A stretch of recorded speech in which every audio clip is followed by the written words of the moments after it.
Partner nélkül is táncolható a line dance, mégsem magányos műfaj. Éppen ellenkezőleg azok, akik űzik, azt mondják, legnagyobb előnye, hogy barátságok létrejöttét, elmélyülését segíti elő, közösségépítő ereje van. A kívülállók azt gondolják, roppant egyszerű, ami azért nem teljesen igaz, hiszen vannak nagyon bonyolult lépések és koreográfiák.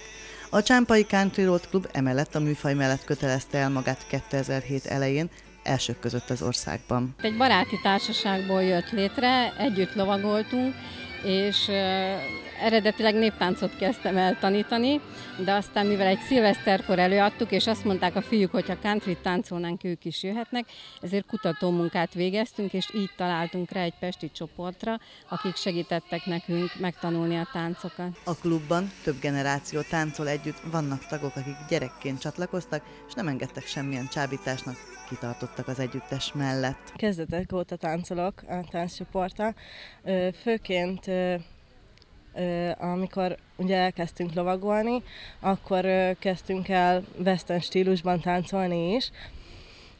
Ez a csapat nagyon összetartó, talán ezért is maradtam itt ilyen sokáig, és jól érezzük magunkat.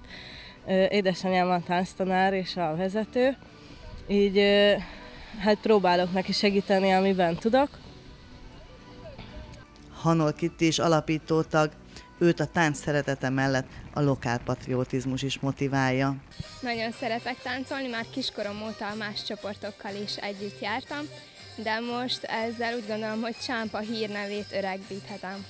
Az együttes bázisa a Csámpai Közösségi Ház, tagjai közül többen Csámpán élnek, a többiek pedig, ahogy tréfásan szokták mondani, lélekben csámpaiak. Elég kevesen lakunk, mindössze 150-en Csámpán, mégis összetartunk. Egy évben van egy nagy rendezvényünk, a Csámpai Találkozó, és itt mindig fellép a Csámpai Country Road Club. És az milyen érzés, amikor otthon Csámpán csámpai közönség előtt táncoltok? Szerintem mindenki akkor izgul a legjobban, de mégis nagyon nagy sikerünk van. Az együttes évről évre sok felkérést kap. Tolna megye majd minden településén megfordultak már, de elvitték Csámpa, illetve Paks jó hírét az ország határain túlra is. Mindemellett igyekeznek tevékeny részesei lenni a line dance közönségnek is. A country line dance klubok gombamódra szaporodnak az országban, csak úgy a rendezvények, találkozók. Ezek az összejövetelek és az internet, ami teret ad a napi kapcsolattartásnak, sokat segítenek a repertoár bővítésében.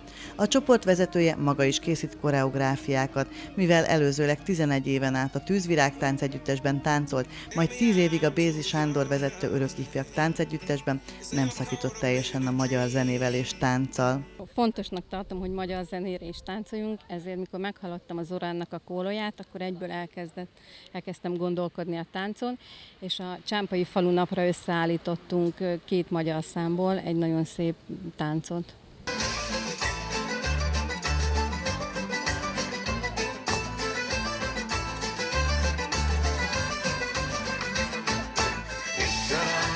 A szép lányok, mindegyiknek megbocsátok, a dűjön a más ölébe, a kedvet tartja.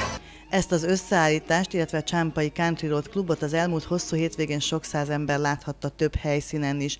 Az együttes Faddon, Fácánkerten, majd hazai közönség előtt a Paksi vízi színpadon lépett fel.